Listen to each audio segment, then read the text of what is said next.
சென்னை அடுத்த செருகம்பாக்கத்தில் உள்ள தனியார் பள்ளிக்கு மின்னஞ்சல் வாயிலாக வெடிகுண்டு மிரட்டல் வந்ததை அடுத்து மாணவர்கள் வெளியேற்றப்பட்டனர். இதுகுறித்த கூடுதல் தகவல்களோடு இணைகிறார் செய்தியாளர் பரத். தற்பொழுது சோதனைகள் எல்லாம் அங்க நடைபெற்றுட்டு வருதா? விவரங்கள் என்ன?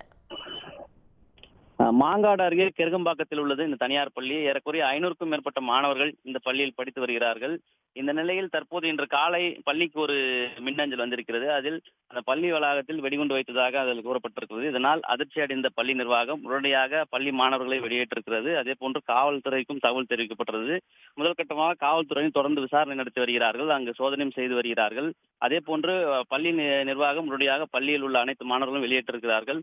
காலை முதலே இந்த வெடிகுண்டு மிரட்டலானது விடுக்கப்பட்டிருக்கிறது. பள்ளிக்கு வரும் மாணவர்களும் திருப்பி அனுப்புகிறார்கள். அதே போன்று ஏற்கனவே வந்த பள்ளி மாணவர்களையும் பெற்றோரை அழைத்து இந்த பள்ளி மாணவர்களை அழைத்து செல்லுமாறு அழைப்பு விடுத்திருக்கிறார்கள்.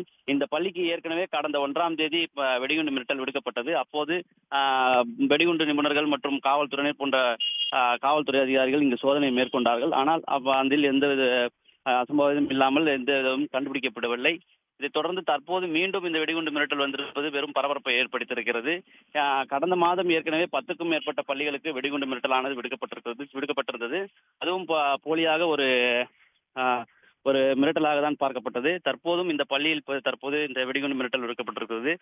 திட்டமிட்டே சிலர் இந்த பள்ளிக்கு வெடிகுண்டு வைத்திருப்பது போட்டு புரளியை கலப்பதாக இந்த மின்னஞ்சல் பார்க்கப்படுகிறது. இருந்த போதும் காவல்துறை எந்த ஒரு அசம்பாவிதம் நடக்கக்கூடாது என்பதற்காக தற்போது சோதனையில் ஈடுபட்டிருக்கிறார்கள். இந்த சம்பவத்தால் இந்த பள்ளி பெரும் பரபரப்பாக காணப்படுகிறது. தகவல்களுக்கு நன்றி பரத். உடனுக்குடன் செய்திகளை தெரிந்து கொள்ள சன் நியூஸ் பெல் ஐகானை கிளிக் பண்ணுங்க.